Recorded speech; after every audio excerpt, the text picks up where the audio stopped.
চোখ রাখবো পরের খবরে। ট্রাম্পের পাল্টা জিনপিং, আমেরিকার উপর পাল্টা 84% শুল্ক চাপালো চীন।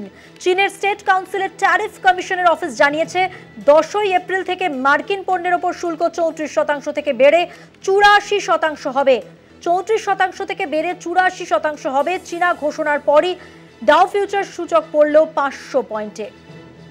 10ই এপ্রিল থেকে মার্কিন পণ্যের উপর শুল্ক 34% থেকে বেড়ে 84% হবে। চীনা ঘোষণার পরই ডাউ ফিউচার সূচক পড়ল 500 পয়েন্টে।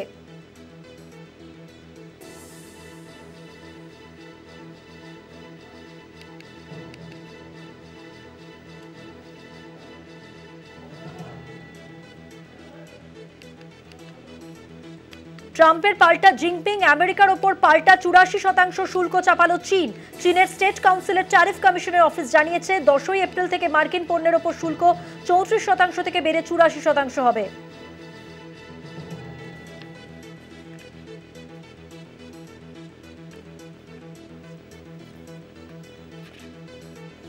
আরো বিস্তারিত জানবো। আমাদের সঙ্গে সরাসরি নিউজরুম থেকে রয়েছেন আমাদের পলিটিক্যাল এডিটর আশিস চট্টোপাধ্যায়। আশিস দা, চীনের পক্ষ থেকে ঠিক কি জানানো হয়েছে? দেখো, বড় খবর, সব খবরকে চাপা দিয়ে যে খবর আগামী দিনে প্রধান খবর হতে চলেছে তা হচ্ছে দুনিয়ার দুই মহাশক্তিধর দেশের মধ্যে পুরো দস্তুর যুদ্ধ চলছে, শুল্ক যুদ্ধ। যেহেতু ট্রাম্প কাল রাত্রেই বলেছিলেন যে চীন তার কথা শুনছে না, সেই জন্য চীনের ওপরে আরও 50% শুল্ক চাপিয়ে 104% করে দেওয়া হলো শুল্ক। এই যে বিজ্ঞপ্তিতে তিনি সই করেছিলেন তার কালই শুক্রবার আগেই শি জিনপিং, চীনের প্রেসিডেন্ট, তিনি ঘোষণা করলেন মার্কিন যুক্তরাষ্ট্রের উপরও আরও 50% শুল্ক চাপানো হলো। আগে ছিল 34, এখন বেড়ে হলো 84%। অর্থাৎ ট্রাম্পের ঘোষণাপত্রে যে সই, সেই সইয়ের কালই শুক্রবার আগেই শি জিনপিংয়ের দেশ চীন মার্কিন যুক্তরাষ্ট্রের ওপরেও সেই 50% পাল্টা শুল্ক চাপালো। এবং ট্রাম্পের কোনো চোখ রাঙানিকে, কোনো রক্তচক্ষুকে যে চীন থোড়াই কেয়ার করে, সেই রকম ভাবভঙ্গি নিয়ে সোজা চীন জানিয়ে দিল এর শেষ দেখে ছাড়বে তারা। এবং আমরা শুনতে পাচ্ছি, আরেকটু সন্দেহ হলে সেটা আরও পরিষ্কার হবে, চীনের এই ঘোষণার 1 ঘন্টার মধ্যে মার্কিন বড় সূচক ডাউ ফিউচার্স 500 পয়েন্ট পড়ে গেছে। ফেব্রুয়ারি 19 থেকে মার্কিন শেয়ার সূচক S&P 500 যত প্রায় 20% নিচে পড়ে গেছে, যা এত অল্প সময়ের মধ্যে দ্বিতীয় বিশ্বযুদ্ধোত্তর সময় আর কখনো হয়নি।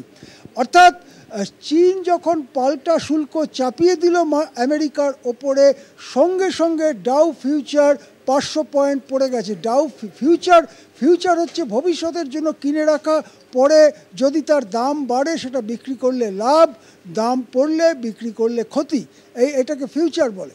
সেই ফিউচার সূচক এক ঝটকায় কয়েক মিনিটের মধ্যে 500 পয়েন্ট পড়ে গেল মার্কিন যুক্তরাষ্ট্রের ডাউ ফিউচার সূচক।